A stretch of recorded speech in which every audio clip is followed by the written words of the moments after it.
had a question about how to increase the strength of the nervous system. So, interesting question, and I'm excited that we're even thinking about the nervous system as one of the major systems in the body, right? When we have our heart, we have our muscular system, we have the lungs, we have the battery, right? When you're looking at like adaptations to training, those are our four basic kind of like things we can think about. Heart and lungs are really one. So when you're thinking about the size of your battery and you're like, how do I increase my ability to have a better battery?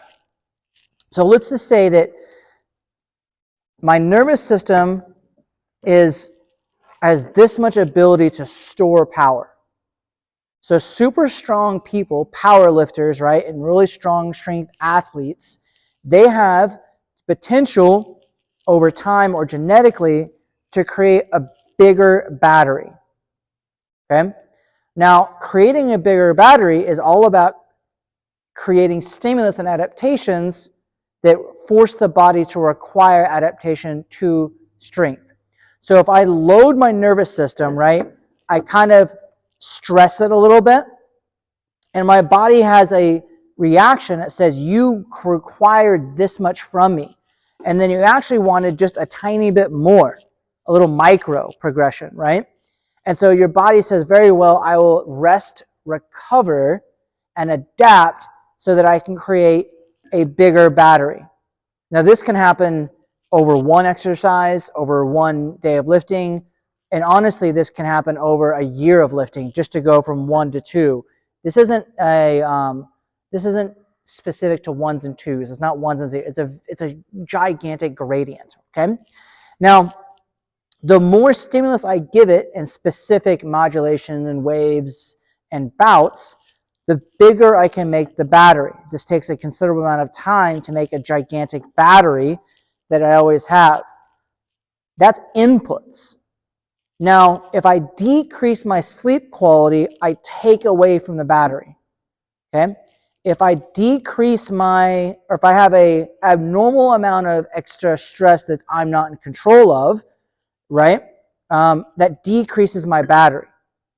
So my day-to-day, week-to-week, year-to-year is trying to manage the battery. So I have inputs and outputs. Inputs happening inside of the studio, right? Outputs happening outside the studio, generally speaking. So the more that I can, if I have my 4 buckets of things, okay, I have exercise, I have stress, I have sleep, I have habits and nutrition, okay? The more of these that I can manage, the better my battery will become. The more frequency that I have with recovery and adaptations, the bigger the battery. So if I am in the gym every other day requesting adaptation, that's going to give me the best opportunity to build the battery. If I can combine that with high quality sleep and nutrition and habits and stress management, I can maintain my battery. So if I can maintain and continue to build, I can build a bigger and bigger and bigger and bigger battery. Okay? But every time that I miss sessions or I miss a week, right, that's just more time to where my battery is slowly getting smaller. And if I add stress to it, then my battery gets even smaller. Okay?